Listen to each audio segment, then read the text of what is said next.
He can get his shot, and in every place that he worked out, nothing but raves. No one talking about any shortness or a weakness in his game. Jerry West told me today that greatness lies ahead for this young man. Thought he was going to be absolutely fantastic. I recruited him out of high school, and certainly I believe everything he said in this man's ability. He is just flat out going to be outstanding. It's going to take him a little time, though, because he's going from high school, skipping college, into a very physical game. All he did was average 31 points a game his senior year. His team won the state title with 31 wins and 3 losses. Kobe is a star of the future, and it's no different than when I had to play against Dr. J and Walter Davis and some of the other great players. I think that's the highlight of the game, but I think the game is a little bit more deeper than just two individuals. But I'm pretty sure it's going to be enough excitement, or just the expectations of excitement in the course of the game, that's going to keep everybody on the edge of their seats. Oh yeah, but that's fun. That's what this game is all about. You know, you have two great teams playing against one another. The challenges are there, the excitement is there. Now it's just time to go out there and play and let it all hang out. Coach gets it into Jordan. Jordan already with 11 with a turnaround, and that time Kobe Bryant did a good job on him. He muscles it up there, but he leaves it short. Kobe Bryant shooting and hitting with Michael Jordan in his face. Now keep this right here. This is a beautiful screen. See, he leveled Michael off right there. Michael did not get his hand up. Well, Dick, any time that you take care of the defensive boards and you hold people down in shooting, there it is. Couldn't hold him down. That's Kobe Bryant. There's a backdoor move. They catch him right there, turning his head. Caught Michael turning his head. He thought he could regroup. All right, y'all. What is going on? It's Black Balloon. And I'm coming back with another video, so y'all already know what's going on. All right, look. Today we are here to talk about Kobe Bryant. And I guess to give him a proper video, back when I did this on my first channel, I didn't do the video how I normally do them. It was actually before I even started to edit videos and put them together. So I just had like 2 or 3 videos where I was talking about it. You know, everybody was talking about it. There was so much to see. There were so many coincidences around Kobe Bryant's death. We're going to make sure we cover those in this video. So I wanted to start the video off by showing that clip of him and Michael Jordan battling each other back in '97. Also, I wanted to make sure I included this picture of him when he went to Lower Merion High School in Philadelphia. Now, the reason it's very significant because I believe Kobe Bryant's entire career was scripted, and I believe he was a Freemason before he ever even entered the NBA. Why? It's clear, because he wore the number 33 in high school, and we all know what that 33 number represents. Now, to be honest, there's not much more to go on as far as his early career that just says that he was a Freemason besides him wearing the number and us knowing what that number represents. But I didn't show that, that Michael Jordan clip for no reason, because as I was doing my research for this video, I just happened to come across that video. And when I came across that video, it gave me an idea to go and search Jordan versus Kobe. And it gave me an idea to search the stat line when they actually played each other. So I'm going to show y'all what I found. And, this is going to basically put the nail in the coffin that Kobe was a Freemason coming into the league. He was already initiated. Kobe Bryant's entire career was scripted to the T. So we're going to get into this article real quick. Now, like I said, when I saw the clip of Kobe Bryant and Michael Jordan facing off against each other, it really gave me the idea to search the stat line of how many times they played each other and how many points they actually scored when they did play each other, right? So the first matchup between Jordan and Kobe was in 1996 on December 17th. Jordan scored 30 points. Kobe Bryant, he only scored 5 points. He was a reserve, meaning that Kobe Bryant came off the bench in his first, year or two in the NBA, right? So we go down to the second time that they played each other. February 5th, 1997, Jordan scores 27, and Kobe once again scores 5 points. Now, this is where it gets really juicy, because on the third time that Kobe and Michael Jordan played each other, Jordan scored 36 points. And you're reading it right here for yourself, people. You won't believe it. Kobe Bryant scores 33 points, 3 rebounds, and 2 assists. I want you to note something. Right here in this article, it says, this was the first true duel between Jordan and Kobe Bryant. One in which they both scored more than 30 points. Jordan 36, Bryant 33 points.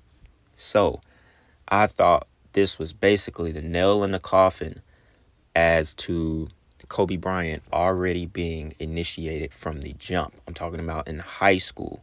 Kobe was already a Freemason. I don't even believe Kobe Bryant is his actual real name.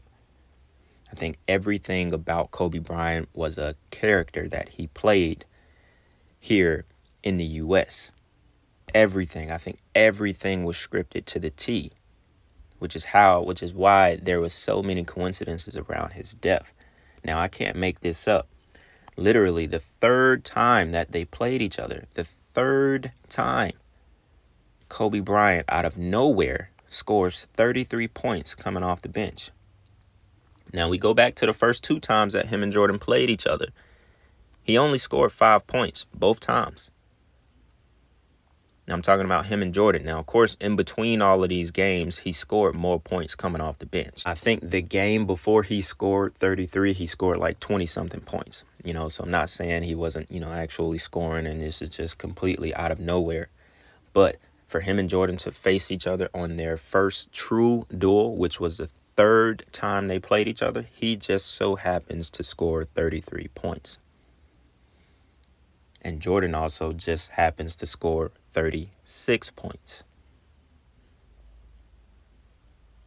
So I thought that was very, very significant to basically tying together the fact that Kobe Bryant was already initiated and he was a Freemason from the jump. And it's pretty clear to see. And the thing why I say that I don't believe Kobe Bryant was even his real name, we all know that these people play characters, but long ago there was actually like an interview where Kobe was sitting in, and a reporter actually called him, which I believe was his real name. Like, she slipped up and called him by his real name. Now, I can't remember exactly what she said, but I vividly remember seeing this on a video a long time ago, years ago. And of course, I can't find it. I tried my hardest to find the video, but I knew I wouldn't find it anyway. I just thought I would search for it, but I'm not making it up. It was a video on YouTube a long time ago, and it was kind of on the topic of Kobe being a character and not actually being, and Kobe Bryant not being his real name, and so on and so on. And it was pretty interesting. So I couldn't find it, but I wish I did. But to me, it just adds to the fact that he was a character, and you can't make it up. All right, y'all. Now, I meant to cover this while I was doing that other article, but it kind of slipped my mind. But I'm glad I caught it before I actually put this video out. So this just goes to more numbers. It's like everything Kobe did in his career, it all had occult numerology behind it. Even in the beginning of the video, when I played that clip of his draft night, and they said he averaged 31 points, and his team also had 31 wins and 3 losses, I just felt like that was another piece of part of the script of Kobe's career. I mean, because you just can't make these things up, and there's no coincidence to anything. He averaged 31 points, and their team actually won 31 games. Now, we all know high school basketball. I think they play about 34 games a year in the regular season. But that's very rare for someone to average the same amount of points that their team actually won. That's pretty, that's pretty rare.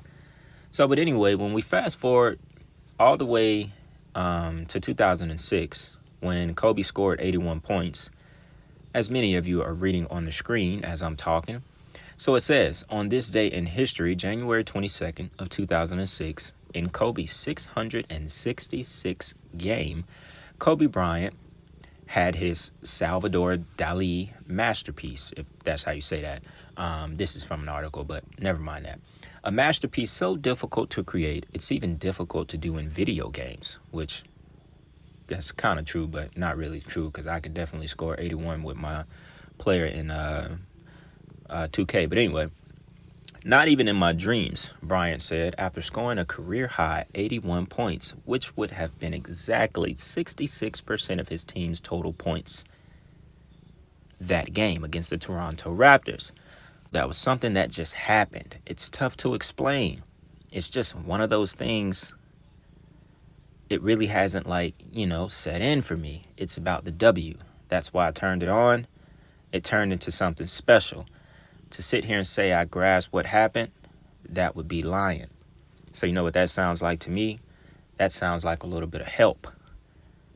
Not to mention that this was literally game 666, and he scored the most points he's ever scored in his career, y'all. 666th game. Kobe scores his career high of 81 points. We can't make it up, y'all. We can't make it up. It's basically, it's just more fuel to the fire for us really realizing that Kobe's entire career was scripted, y'all. It really was. It really was, all right? So I just had to add this, had to go ahead and add this to the video before we, fast forward and move on to the death of Kobe Bryant and all of the coincidences that surround it, all right? So check out this next clip.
Good afternoon from New York. We're coming on the air with breaking news, very sad news to tell the sports world. The LA Times is reporting that retired Los Angeles Lakers basketball star Kobe Bryant has been killed in a helicopter crash. It happened this morning. The chopper reportedly went down just before 10 a.m. local time, according to the fire department out there in Calabasas, California. That's northwest of Los Angeles. You can see the picture there. It burst into flames on impact, starting a nearby brush fire. The 41-year-old Kobe Bryant was reportedly traveling with 4 others in that aircraft, in that helicopter. Kobe Bryant was reportedly traveling with 4 others in that aircraft, in that helicopter. The LA County Fire Department saying all 5 people perished in the crash. Now reporting, Tom Llamas. And good evening, and we are coming back on the air with new details on the tragic death of NBA legend Kobe Bryant. ABC News confirming the 5-time NBA champion for the Los Angeles Lakers was among 5 people killed when a helicopter crashed and caught fire in Southern California. Authorities in Los Angeles County are holding a news conference now. Let's go to that. Good afternoon. My name is Daryl Osby, and I'm the fire chief of the Los Angeles County Fire Department. I want to thank you for coming here to today's briefing of the Willow incident. Today, shortly before 10 o'clock at 9:47 a.m., the Los Angeles County Fire Department received a 911 call of a potential helicopter down in a brush fire at the intersection of Los Virgenes Road and Willow Glen Street in the city of Calabasas in unincorporated Los Angeles County. Upon arrival, our firefighters discovered approximately a quarter-acre brush fire that resulted from a crash on the hillside. The Los Angeles County Fire Department initial response was 15 pieces of apparatus and 56 personnel that consisted of paramedics, engine company, truck company, hand crews, and aircraft, and a chief officer to oversee the incident. Upon arrival, during the incident, and upon arrival of the Sheriff's Department, our two respective departments entered into unified command to handle this incident. Our firefighters on scene indicated that there was a debris field and steep terrain with a quarter-acre brush fire that was occurring at the time. Our firefighters hiked in to the accident site with their medical equipment and hose lines to extinguish the stubborn fire, as it included the brush fire, debris from a helicopter, and the fire also included magnesium, which is very hard for our firefighters to extinguish because magnesium reacts with oxygen and water. In addition to our firefighters hiking into the incident, we had one helicopter flying to the incident with firefighter paramedics on board. Those paramedics were hoisted into the incident. They did a search of the area for survivors. Unfortunately, all the survivors on board were determined to have been perished. Firefighters and hand crews worked to extinguish the fire while carefully preserving the incident for investigation. Currently, the investigation is still ongoing. I would like to turn this over to my sheriff to continue the press briefing.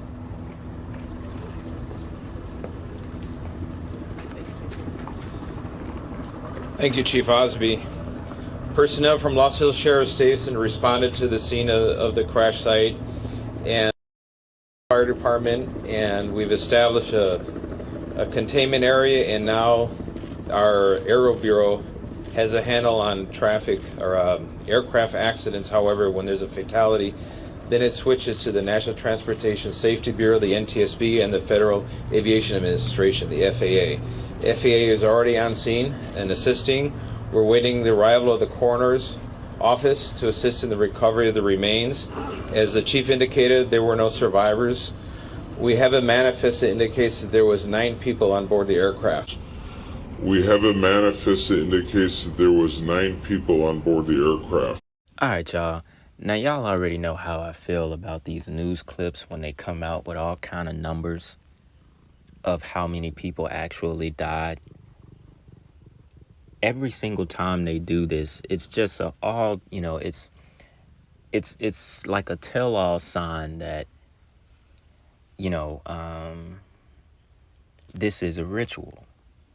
Because I just don't care what nobody say, and I remember when this happened. I remember when this happened exactly that year in 2020. I remember watching the news broadcast and them pitting out the fact that 4 people had died alongside with Kobe Bryant for a total of 5. That was the immediate story. Actually, I think it might have been less than 4 when it first came out. But the thing was, they knew it was Kobe Bryant immediately. They didn't even say his daughter. They didn't even mention her. They just knew automatically it was Kobe Bryant. And it was no one else. At first, it was just Kobe Bryant and like 3 or 4 other people. It's like, all right, if y'all know it was Kobe, how do you not know that there was supposedly a total of 9 people? Which, if we flip that, we have a 6. And if you watch the clip that says news special report, they had it down there as 4 people dying outside of Kobe Bryant. And then once the sheriff actually said that they had a manifest of 9 people, they changed it on the bottom of the screen to 9 people. Now, some of you can say, oh, the news, they just like to get it out regardless of how many people died. But if the sheriff sits there and says it's not, appropriate to announce the names of the victims, wouldn't it also not be appropriate to assume that only 4 people died when really 9 people supposedly died? Make that make sense. This is news. Like these are people who are in charge of pitting out the news to millions and billions of people. Why would they put out and assume 4 people died? What makes you think it was just 4 people? How did you immediately know it was Kobe? Then a few hours later, no, not 4 people. It was actually 9 people, and his daughter just happened to be with him. How does that even happen? How could you possibly put out a number really so small? 4 people, then it jumps to 9 when you supposedly get the manifest? So you were able to assume that it was just 4 or 5 people without even having a manifest until something like an official report came out. How? It does not make sense, which is why I always say we have to pay attention to the news reports, the ones that happen as soon as the event takes place, because that is where all the lies and the mix-ups, that's where they lie at. Which is why I like to dissect them and always have some kind of news clip that was recorded right when it happened, because then we're able to see the deception. You know what I'm saying? Because Kobe, he has one of those cases where you can almost believe he's not even dead. That he's maybe just, who knows? He's jumped and played another character. Who knows what is actually going on?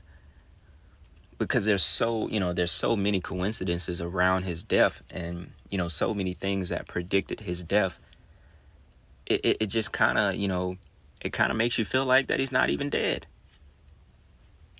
And then you get the thing that recently happened about, Vanessa Bryant collecting $16 million off of pictures that we will never even see. How the hell do we even know those pictures exist?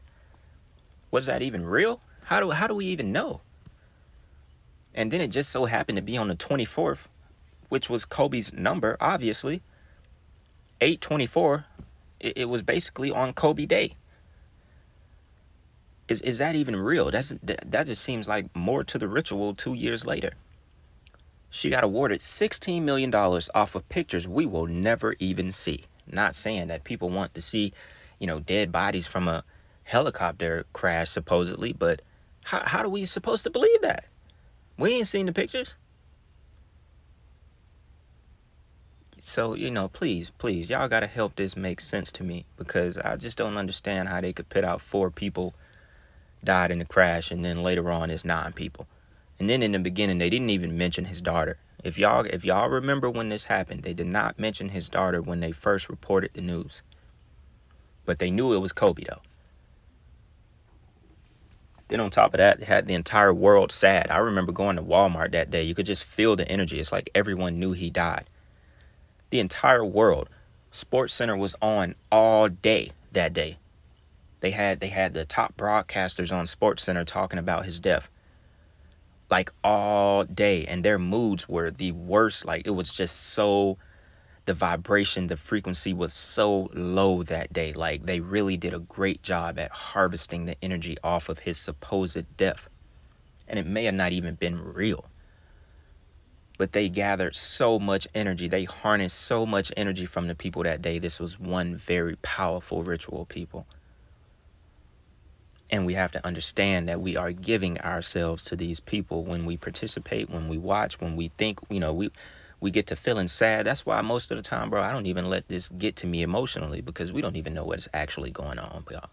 We really don't. So I'm not going to go too far, do too much talking right here. I do want to get into the cartoon that predicted Kobe Bryant's death. So we'll use this next segment to watch that very short clip, and then I'll come back and talk a little bit more. So check this out.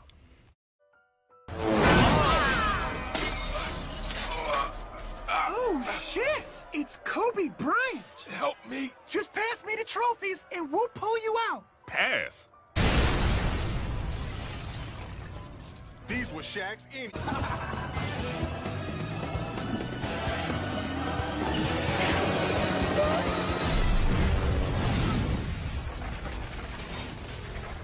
Arrivederci.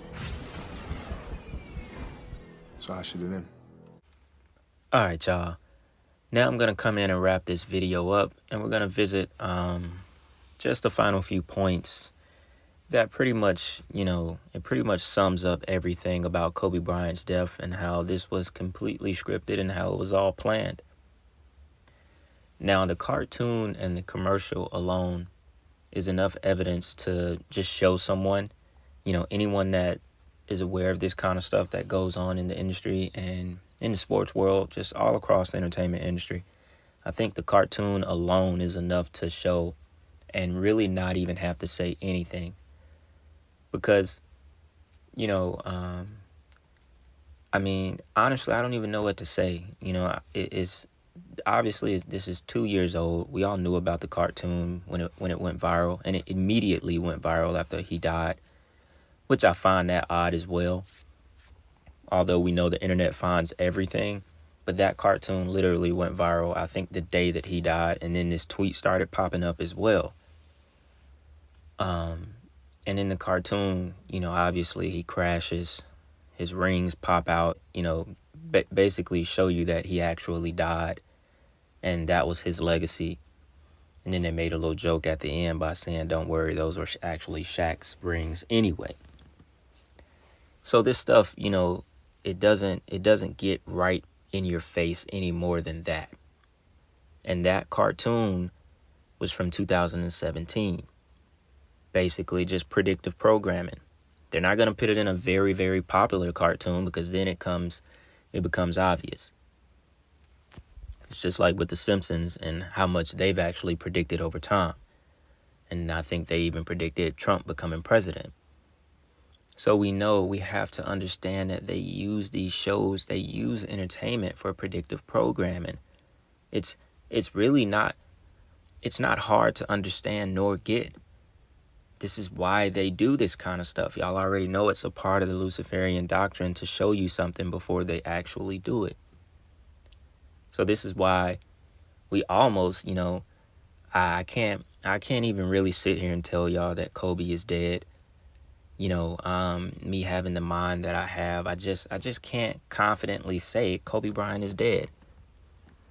We just never know in this world we live in, y'all. That's all I can say. This world is so strange. There's so much, that we just don't know. So I can't definitively say that he's dead. I'm sorry, I can't. But and as far as this tweet goes, right? I think the tweet may be even more eerie than the cartoon. The cartoon was in 2017. This tweet was from 2012. Now, I remember doing a video about this on my first channel when Kobe died. Because when Kobe died, I was like a month or two into making videos. I had just started my YouTube channel. I don't even know if I had like 2,000 subs. I probably had less than 1,000. I was literally new to making videos, but I was on top of it. And to me, it kind of seemed like, because we have to understand something. This tweet could have been literally put out when Kobe died, and I'm pretty sure, they can change the time on a tweet and they can change the date on a tweet. Because we have to think about something, right? Now, unless this person we don't know who this person is. The profile picture was actually Kobe. No one knows who tweeted this tweet, people. No one. It went viral and then that was it. No one investigated who tweeted the tweet. They didn't really post it on any major news articles. How did this person know at 11:32 p.m., November 13, 2012, Kobe is going to end up dying in a helicopter crash? Mind you, the cartoon was not out yet. That was in 2017, 5 years later. That commercial with him and Kanye West, that was nowhere near produced yet.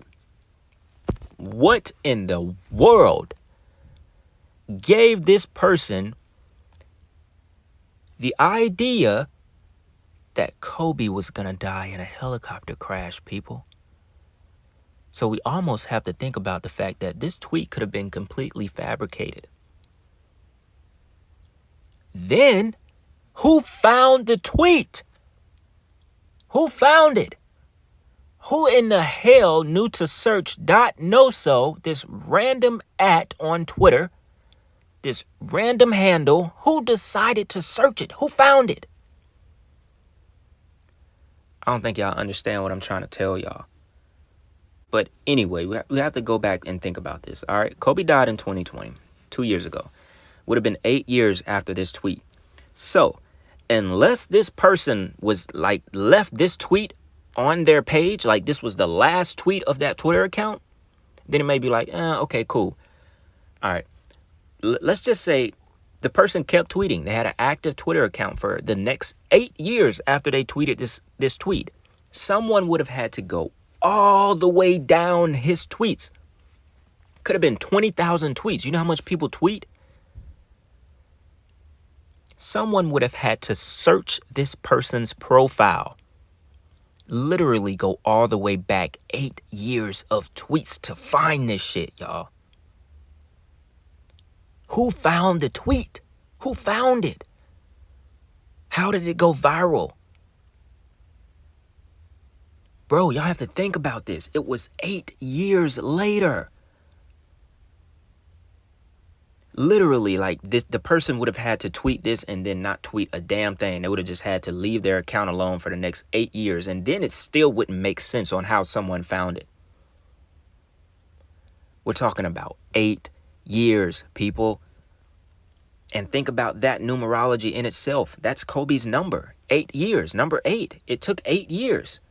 8 years before he died. This tweet was made. This is the most eerie part right here. Yo, somebody please answer this for me.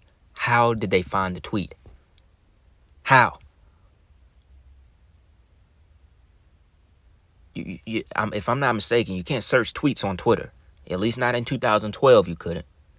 How was this found, y'all? That's why I almost believe that this tweet was fabricated. This tweet was made the year that he died, and they changed the date to 8 years before. And they put a little timestamp as well. Honestly, there's no other way. I don't care what y'all say. There's no other way. No one found this tweet. No one just magically remembered that someone in 2012 tweeted this. Y'all have to think about this shit, y'all. I think, bro, this one is kind of mind-blowing. Because let's just say that this was a tweet. This was an actual tweet, and a person tweeted this from a Kobe fan account or some shit. It was a super prophetic person, some kind of damn death angel or some shit predicted this shit. Let's just say it was real. Once again, who in the hell found the tweet, y'all, to make it go viral? Who found it?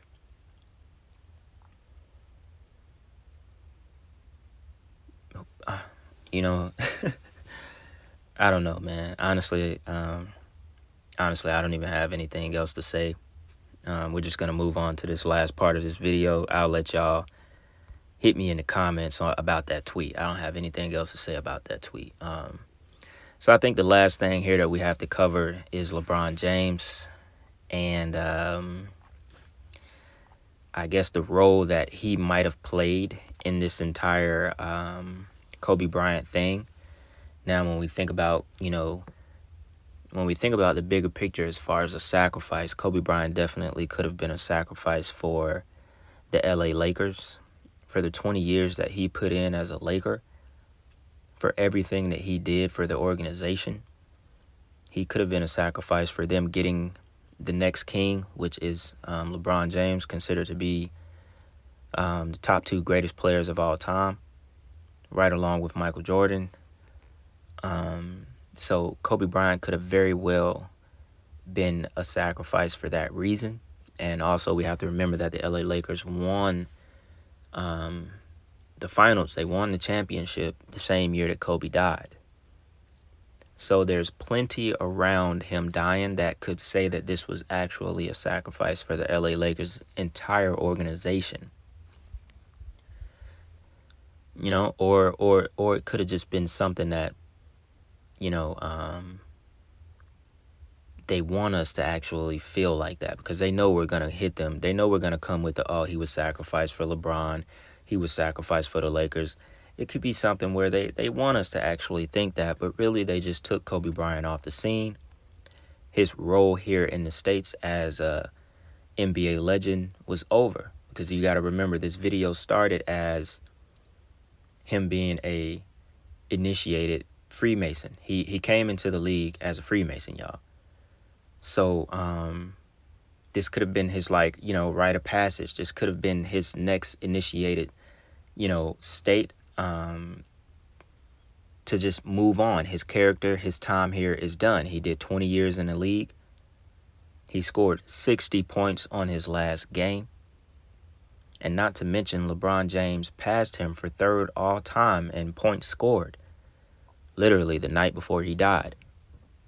And we all know that they played the Philadelphia 76ers, where Kobe Bryant is actually from, the night before he died.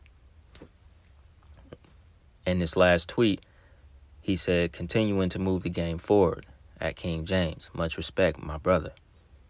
3-3-6-4-4, which would have been the amount of points that LeBron James had in total after that game that night, passing Kobe for third all time on the list. Now, the Kobe Bryant story, the Kobe Bryant sacrifice, is deep. It has a lot of different angles. You know, you can talk about that deal he had with the pharmaceutical company in the works, and you know, you could say all of this stuff that he could have possibly been sacrificed for. But at the end of the day, this is a very deep rabbit hole with Kobe Bryant. It left a lot of people confused that are still kind of searching for answers today. And I mean, at the end of the day, Kobe Bryant was a sellout. Kobe Bryant was a Freemason. He fooled a lot of his fans, and I think up until his very last day on the scene, he fooled everyone once again. Y'all, we have no idea the lives that these people live behind the scenes. We have no idea what some of these people have done to get to where they are. And yeah, man, I find this to just, you know, this is still a head scratcher. It's kind of why I can't sit here and say that he was actually sacrificed for the Lakers. Because honestly, in my heart, honestly, I don't believe Kobe's dead. I really don't. I really don't believe he dead. I don't, yeah, man. I just don't believe he's dead, y'all. But anyways, man, look, I think I've covered pretty much everything that surrounded Kobe's death, you know, as far as those quote-unquote coincidences. So I'm going to leave it right here, man. Hope y'all enjoyed this video, man. You know, I worked on this for a few days just to get it right, get it accurate. And, yeah, man, it's Sunday. Hope y'all had a good weekend. Also, I got a video coming to Patreon as well. So y'all look out for that for the ones that are subscribed. And as always, man, I really do appreciate y'all. It is Black Balloon. And I'm going to see y'all soon. I'm out. There's no way that I can thank you enough for that. So, from the bottom of my heart, thank you. And what can I say? Mamba out.